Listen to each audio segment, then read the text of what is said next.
একদা রাতের বেলা রাসূল সাল্লাল্লাহু আলাইহি ওয়াসাল্লাম তার চাচাতো বোন উম্মে হানির বাড়িতে শুয়েছিলেন। এমন সময় দুজন ফেরেশতা হযরত জিবরাইল আলাইহিস সালাম এবং হযরত মিকাইল আলাইহিস সালাম এসে তাকে জাগালেন। অতঃপর প্রথমে হাতিমে কাবার নিকট নিয়ে গেলেন, তারপর তাকে জমজম কূপের নিকট নিয়ে সেখানে শুয়ে দিলেন। অতঃপর তার বক্ষ বিদারণ করলেন, অর্থাৎ বুকে অস্ত্রোপচার করে হৃৎপিণ্ড বের করে জমজমের পানি দ্বারা তা ধৌত করলেন এবং সেই হৃৎপিণ্ড যথাযথ স্থানে পুনরায় স্থাপন করলেন। এমনটা করার উদ্দেশ্য ছিল ঊর্ধ্ব জগতে পরিবেশ সহ্য করার মতো যোগ্যতা, আল্লাহ তাআলার দিদার লাভ করার মতো শক্তি এবং আল্লাহর কালাম শুনে বরদাস্ত করার মতো ক্ষমতা তার অন্তরে তৈরি করে দেওয়া। অতঃপর বুরাক নামক একটি জন্তু আনা হলো। হাদিসের ভাষ্য অনুযায়ী বুরাক হলো একটি বেহেশতি প্রাণী, যার আকৃতি হলো ঘোড়ার চেয়ে একটু ছোট এবং গাধার চেয়ে একটু বড়, এবং এটি অত্যন্ত গতিসম্পন্ন একটি জন্তু।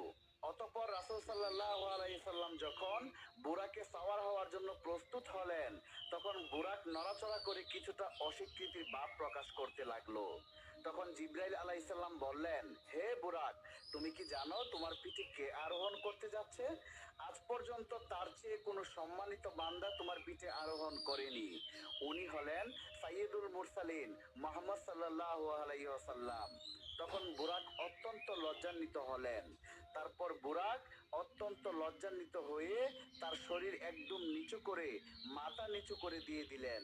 অতঃপর নবী করিম সাল্লাল্লাহু আলাইহি ওয়াসাল্লাম বুরাকে আরোহণ করে বাইতুল মাকদিসের উদ্দেশ্যে যাত্রা শুরু করলেন। এই সময় হযরত জিবরাইল আলাইহিস সালাম এবং হযরত মিকাইল আলাইহিস সালামও বিশ্বনবীর সাথে ছিলেন।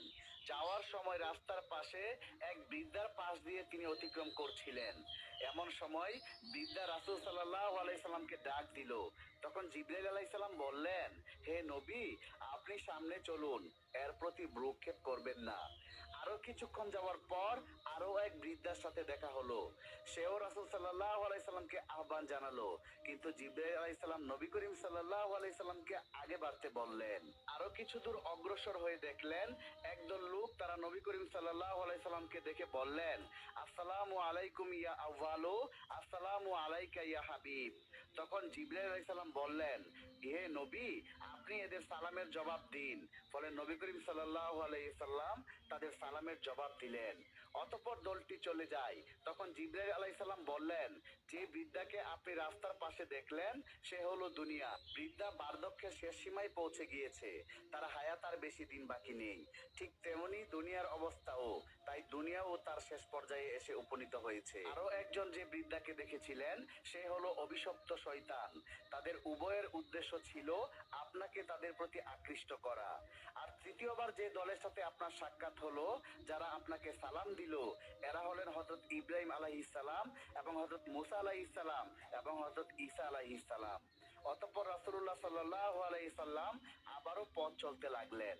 চলতে চলতে এক জায়গায় তিনি একজন লোকের পাশ দিয়ে অতিক্রম করলেন, যাদের হাতে বড় বড় তামার নোট ছিল। তা দিয়ে তারা নিজেদের চেহারা আঁচড়ে ক্ষতবিক্ষত করছিল।